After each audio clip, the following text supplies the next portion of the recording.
Olá, meus irmãos, a paz do Mestre esteja com todos. Mais uma vez nessa madrugada, em uma breve reflexão, com um versículo para nossa breve meditação.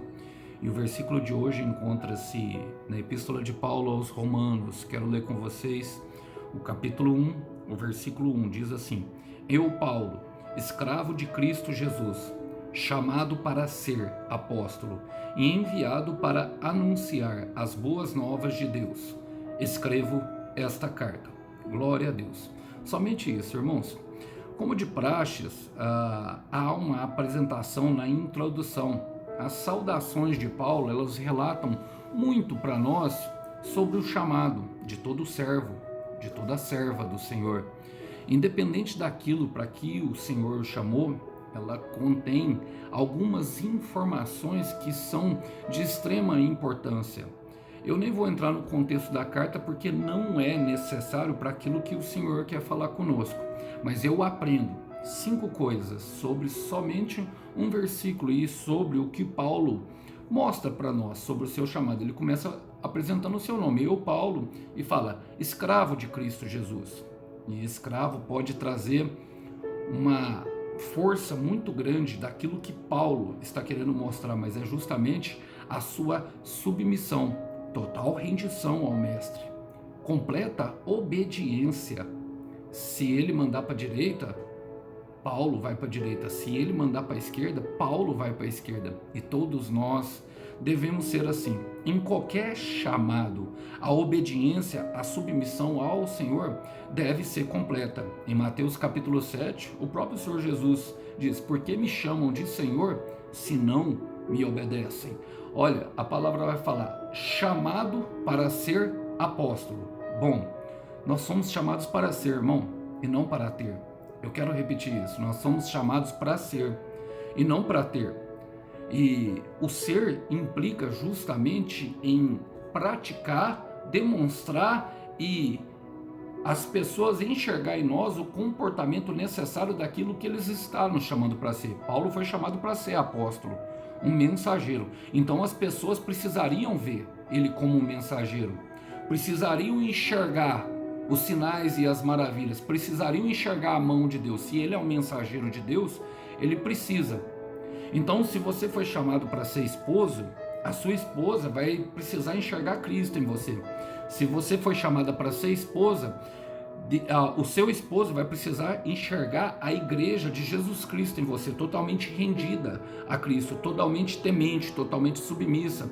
Se Deus te chamou para ser um empresário, você terá o comportamento e terá que ter também companhias, ou seja, pessoas que andam com você do nível da promessa, do nível do chamado, do nível do propósito. Então é necessário que nós venhamos a compreender essas coisas.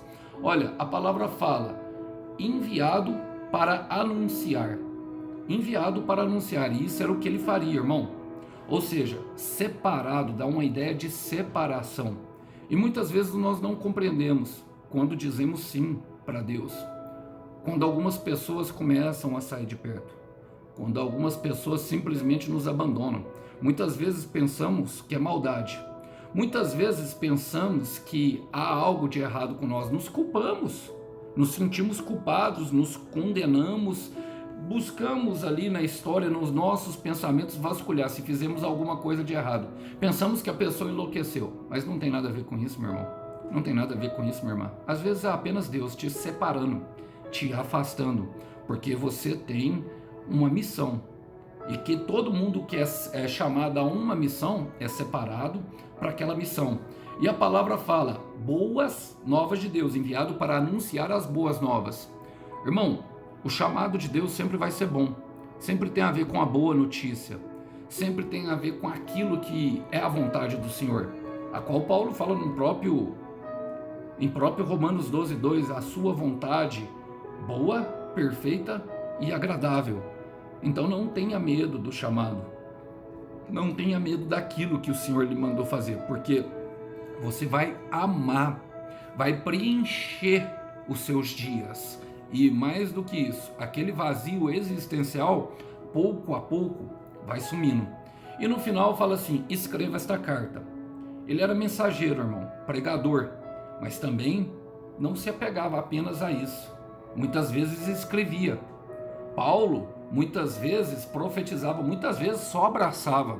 Então não fique preso simplesmente a um método. Desenvolva mais habilidades para o seu chamado.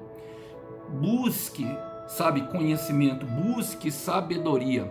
Busque aquilo que seja necessário para que você faça como se estivesse fazendo para Deus.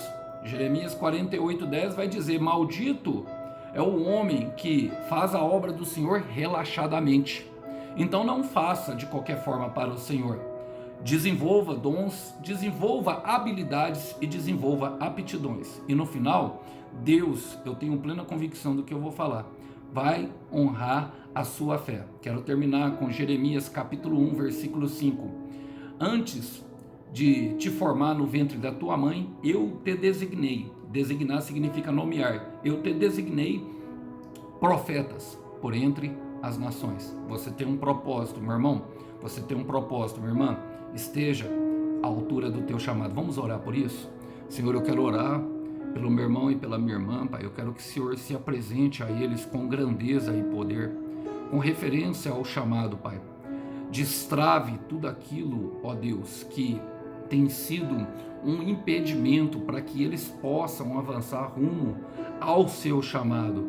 Ó Deus, arranca as travas diabólicas para que eles consigam se enxergar da altura que o Senhor quer que eles se enxerguem.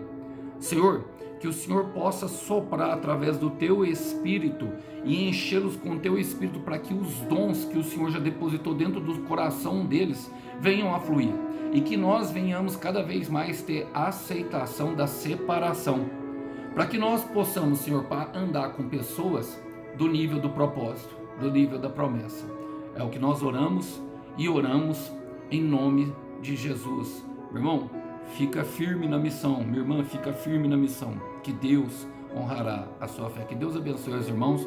Que os irmãos possam ficar com essa breve palavra. Até uma próxima. Tchau, tchau.